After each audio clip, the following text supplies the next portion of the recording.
क्या आपने कभी सोचा है कि अगर भारत में परमाणु बम गिर जाए तो क्या होगा? क्या पूरा देश खत्म हो जाएगा या फिर मानवता कुछ ही घंटों में मिट जाएगी? आज हम इसी डरावनी हकीकत की सच्चाई को समझेंगे, एक परमाणु विस्फोट के वैज्ञानिक, मानवीय और वैश्विक परिणामों को। नमस्कार दोस्तों, मैं हूं प्रेम और आप देख रहे हैं प्रेम टेक स्टोरी। सब्सक्राइब करो प्रेम टेक स्टोरी चैनल को।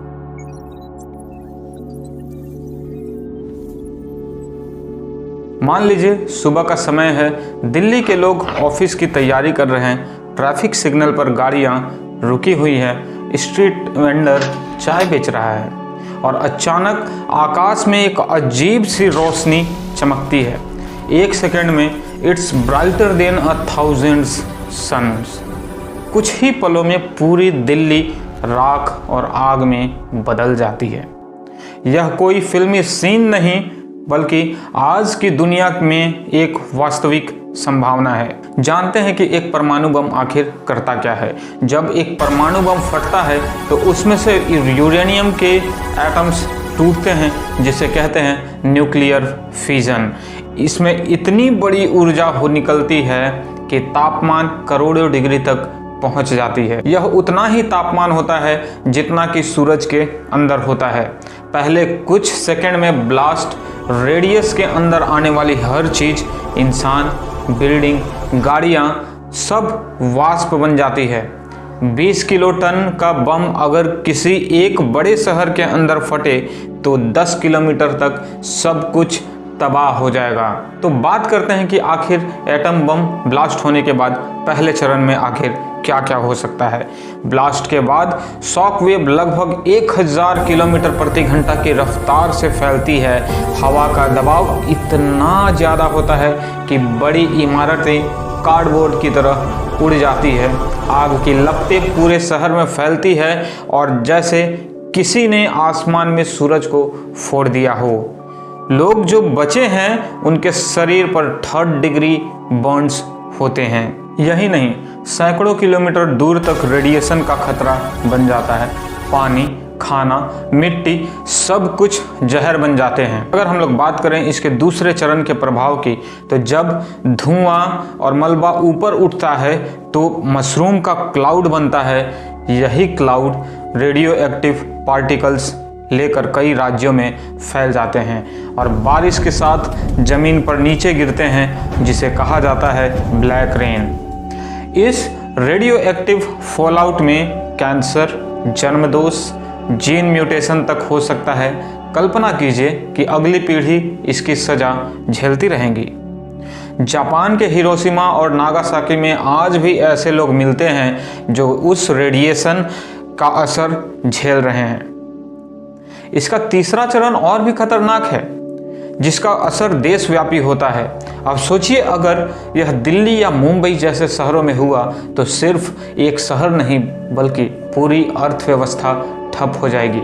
बैंक, दफ्तर, सड़कें, नेटवर्क, सब कुछ खत्म हो जाएगा। पड़ोसी राज्यों में भी लाखों लोग विस्थापित होंगे।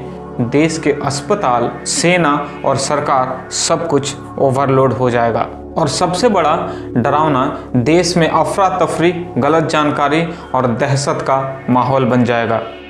अगर 2 परमाणु देशों के बीच में ऐसा होता है तो यह केवल एक लोकल युद्ध नहीं रहेगा बल्कि ग्लोबल न्यूक्लियर वॉर बन सकता है। चौथा चरण वही है, इसका असर जो होता है वो ग्लोबली सभी देशों पर पड़ने वाला है। परमाणु युद्ध का असर पूरी धरती पर पड़ता है। इतना धुआं और कालिख उठेगी कि सूरज की रोशनी धरती तक पहुंच नहीं पाएगी। इसे कहते हैं न्यूक्लियर विंटर। तापमान अचानक से घट जाएगा, फसलें नष्ट हो जाएंगी और लाखों टन अनाज बर्बाद हो जाएगा। खाने की कमी और अकाल की स्थिति दुनिया भर में फैल जाएगी। लोग किसान तबके से लेकर एक फर्स्ट क्लास वाला इंसान खाने के लिए तरसेगा, पानी के लिए तरसेगा और वो दिन दूर नहीं रहेगा जब दुनिया में कहीं भी खाना नहीं बचेगा। तो ये परमाणु युद्ध सिर्फ एक युद्ध नहीं होता, ये युद्ध होता है मानवता के जीवन की रक्षा की।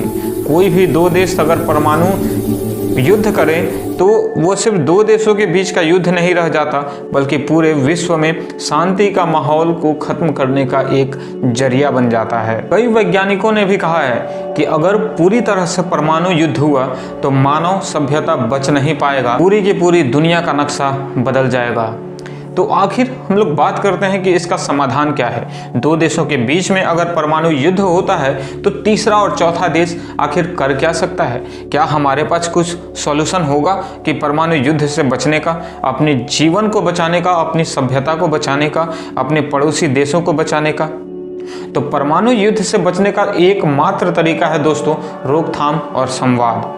दुनिया के कई देश आज भी न्यूक्लियर डिसarmament की बात करते हैं, लेकिन हकीकत यह है कि हजारों मिसाइलें अभी भी तैयार हैं। भारत जैसे देश के लिए सबसे बड़ा हथियार है शांतिपूर्ण नीति, कूटनीति और आपसी भरोसा। वैज्ञानिक चेतावनी दे चुके हैं, nuclear war can never be won, क्योंकि इसका कोई भी विजेता नहीं होगा। दो देश आपस में भले ही लड़ाई कर ले परमाणु बम से, लेकिन दोनों देश को नुकसान पहुंचेगा, दोनों देशों की अर्थव्यवस्था खत्म हो जाएगी, दोनों देशों से मानवता, सभ्यता खत्म हो सकती है। जब आप आसमान में एक रंग बिरंगे फायरवर्क्स देखते हैं तो जरा कल्पना कीजिए कि अगर वो असली बम होते तो कितनी जिंदगियां, कितने सपने एक सेकंड में खत्म हो जाते। हमें यही सोच बदलनी होगी कि असली ताकत विनाश से नहीं बल्कि समझदारी में है। अगर यह वीडियो आपको सोचने पर मजबूर करे तो इसे शेयर कीजिए, क्योंकि ये जानना हर किसी न किसी का हक है और ये सच्चाई पहुंचना बहुत ज़रूरी है। मैं हूं प्रेम और आप देख रहे थे प्रेम टेक स्टोरी।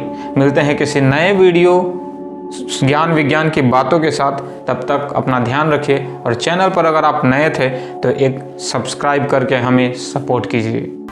सब्सक्राइब करो प्रेम टेक स्टोरी चैनल को।